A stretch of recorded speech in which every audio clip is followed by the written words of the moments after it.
નમસ્કાર વાલા પેન્શનર મિત્રો, નિવૃત્ત કર્મચારી મિત્રો, ભાઈઓ તથા બહેનો. સ્વાગત છે આપ સૌનું આપણી આ યુટ્યુબ ચેનલ ભાવેશ મકવાણા ન્યૂઝમાં. તો મિત્રો, આજની તારીખ 24/1/2026. તો સૌથી પહેલાં બધાને જય શ્રી કૃષ્ણ, જય માતાજી, હર હર મહાદેવ.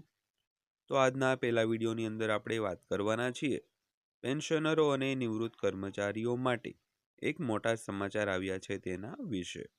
તો આવતા મહિનાથી પેન્શનમાં થશે ધરખમ વધારો અને પેન્શનરો હવે જોવાનું ચૂકતા નહીં. તો ખાસ કરીને આજનો વિડીયો તમે અંત સુધી નિહાળી લેજો, એટલે બધી જ માહિતી તમને વ્યવસ્થિત રીતે સમજાઈ જશે.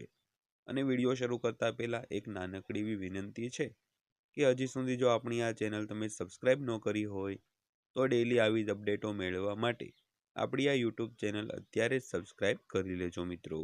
તો શરૂ કરીએ આજનો આ વિડીયો. તો સૌથી પહેલાં વાત કરીએ તો 8મા પગાર પંચના અમલીકરણમાં વિલંબ કર્મચારીઓ માટે ફાયદાકારક સાબિત થઈ શકે છે. તો તે જેટલું મોડું કરશે તો કર્મચારીઓના બેંક ખાતામાં બાકી રકમ એટલી જ વધુ જમા થશે. તો આનો અર્થ એ છે કે લાંબા સમયથી બાકી પગાર એકસાથે મળવાથી નાણાકીય રાહત પણ મળશે. તો અપડેટની સંપૂર્ણ વિગતો જાણવા માટે આ વિડીયો અંત સુધી જોઈ લેજો. તો ખાસ કરીને કર્મચારીઓ અને પેન્શનરો માટે 8મા પગાર પંચનો જેટલો અમલ મોડો થાય તો તેના ખાતામાં એક સામટી એક સાથે બેંકમાં જમા રાશિ થવાની છે. તો ખાસ કરીને કોઈ પણ કર્મચારી હોય કે પેન્શનર, તેમને મૂંઝાવાનું નથી કે જ્યારે પણ 8મા પગાર પંચનો અમલ થાય ત્યારથી જે એક સાથે રકમ, જે બાકી રકમ છે તે તમારા ખાતામાં એક સાથે આવી શકે છે. તો ત્યારબાદ વાત કરીએ તો 7મા પગાર પંચનો કાર્યકાળ 31 ડિસેમ્બર 2025ના રોજ સમાપ્ત થયો હતો, પરંતુ સરકારે હજુ સુધી 8મા પગાર પંચના અમલીકરણની તારીખ જાહેર કરી નથી. તો કેન્દ્ર સરકારના કર્મચારીઓ અને પેન્શનરો તેમના અમલીકરણની આતુરતાથી રાહ જોઈ રહ્યા છે, કારણ કે તેઓ આ પછી નોંધપાત્ર પગાર વધારાની અપેક્ષા રાખે છે. તો કર્મચારીઓએ 8મા પગાર પંચના અમલીકરણમાં વિલંબ વિશે ચિંતા કરવાની જરૂર નથી. તો જેટલો વિલંબ થશે તેટલા વધુ પૈસા તેમના બેંક ખાતામાં જમા થશે. તો હકીકતમાં નિયમ પ્રમાણે અમલીકરણમાં દરેક વિલંબ માટે બાકી રકમ વધે છે, જેના પરિણામે કર્મચારીઓને પાછળથી નોંધપાત્ર નાણાકીય લાભ મળે છે.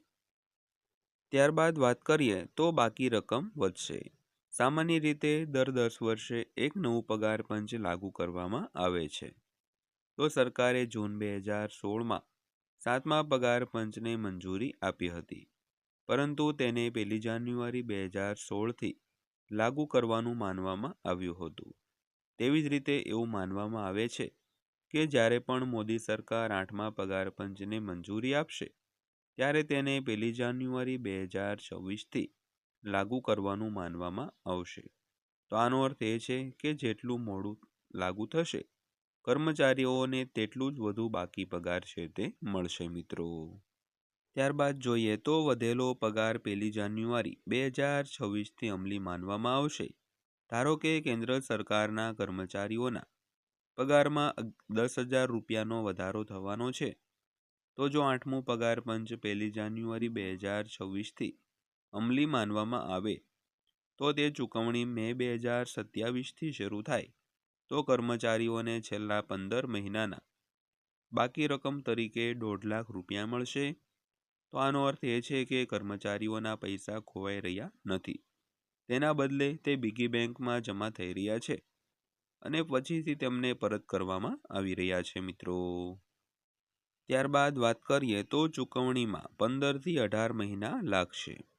તો રેટિંગ એજન્સી ICRAના અહેવાલ મુજબ 8મા પગાર પંચનો અહેવાલ પ્રકાશિત થવામાં 15થી 18 મહિનાનો સમય લાગી શકે છે. તો આ સ્થિતિમાં કર્મચારીઓને 18 મહિનાના બાકી પગાર એકસાથે મળી શકે છે.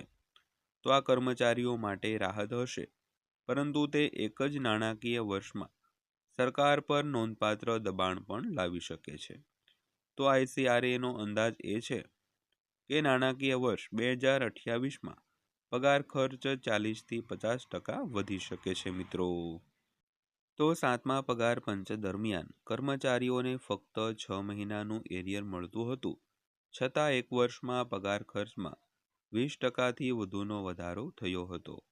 તો આ દરમિયાન છઠ્ઠા પગાર પંચમાં વિલંબને કારણે 2.5 વર્ષથી વધુ સમયના એરિયર ચૂકવવામાં આવ્યા હતા, જેના ઘણા વર્ષો સુધી બજેટ પર દબાણ રહ્યું હતું. તો આ જ કારણ છે કે 8મા પગાર પંચને હવે ફક્ત પગાર વધારા તરીકે જ નહીં, પણ એક મોટા નાણાકીય જોખમ તરીકે પણ જોવામાં આવે છે મિત્રો. તો ત્યારબાદ વાત કરીએ તો પગાર વધારો કેટલો થશે. તો 7મા પગાર પંચમાં દરેક કર્મચારીને એક ચોક્કસ પગાર સ્તર સોંપે છે, જે સ્તર 1 થી સ્તર 18 સુધીના વિવિધ મૂળભૂત પગાર નક્કી કરે છે. તો સ્તર 1ના કર્મચારીઓનો પગાર સૌથી ઓછો હોય છે, જ્યારે સ્તર 18ના કર્મચારીઓનો પગાર સૌથી વધુ હોય છે. ઉદાહરણ તરીકે સ્તર 1 માટે મૂળ પગાર 18,000 છે, સ્તર 3 માટે આશરે ₹21,700, સ્તર 6 માટે ₹35,400 અને સ્તર 10 માટે ₹56,000 છે મિત્રો. તો એ પણ જાણવું મહત્વપૂર્ણ છે કે પગાર વધારો ફિટમેન્ટ ફેક્ટરના આધારે નક્કી થાય છે. તો ફિટમેન્ટ ફેક્ટર એક ગુણક છે જેને કર્મચારીઓના વર્તમાન મૂળભૂત પગારથી ગુણાકાર કરીને તેમનો નવો મૂળભૂત પગાર નક્કી કરવામાં આવે છે. એટલે કે ફિટમેન્ટ ફેક્ટર જેટલો ઊંચો હશે, કર્મચારીઓના પગારમાં વધારો તેટલો જ વધારે હશે. તો છઠ્ઠા પગાર પંચ હેઠળ ફિટમેન્ટ ફેક્ટર 1.92 હોવાને કારણે મૂળ પગારમાં 1.92 ગણો વધારો કરવામાં આવ્યો હતો. તો 7મા પગાર પંચમાં ફિટમેન્ટ ફેક્ટર 2.57 હતું અને 8મા પગાર પંચમાં ફિટમેન્ટ ફેક્ટર 2.15 રહેવાની શક્યતા છે મિત્રો. તો જો આવું થાય તો નીચલા હોદ્દાથી લઈને ઉચ્ચ હોદ્દા સુધીના તમામ કર્મચારીઓના ઘરે લઈ જવાના પગારમાં નોંધપાત્ર વધારો થશે. ઉદાહરણ તરીકે લેવલ 1ના કર્મચારીઓનો મૂળ પગાર જે હાલમાં ₹18,000 છે, તે નવા ગોઠવણ પછી આશરે ₹38,700 સુધી પહોંચી શકે છે. તો લેવલ 2ના કર્મચારીઓનો હાલનો બેઝિક પગાર ₹29,200 છે. તો જો 8મા પગાર પંચમાં 2.15નો ફિટમેન્ટ ફેક્ટર લાગુ કરવામાં આવે તો તેમનો બેઝિક પગાર વધીને આશરે ₹62,780 થશે. તેવી જ રીતે લેવલ 10ના કર્મચારીઓનો જે હાલનો બેઝિક પગાર ₹56,100 છે અને જો 2.15નો ફિટમેન્ટ ફેક્ટર લાગુ કરવામાં આવે તો તે વધીને ₹1,20,615 થશે. આ દરમિયાન લેવલ 18ના કર્મચારીઓનો હાલનો બેઝિક પગાર ₹2,50,000 છે અને ફિટમેન્ટ ફેક્ટર પછી 2.15નું ફિટમેન્ટ ફેક્ટર લાગુ થાય તે પછી ₹5,37,500 થશે મિત્રો. તો મિત્રો આ હતી આજની માહિતી પસંદ આવી હોય, વિડીયો સારા લાગ્યા હોય તો વિડીયોને લાઈક કરજો અને આવી જ માહિતીઓ માટે આપણી આ ચેનલ પણ સબસ્ક્રાઈબ કરી લેજો. તો ફરીવાર પાછા મળીશું એક નવા વિડીયો સાથે, નવી માહિતી સાથે. ત્યાં સુધી સૌને જય હિન્દ, વંદે માતરમ.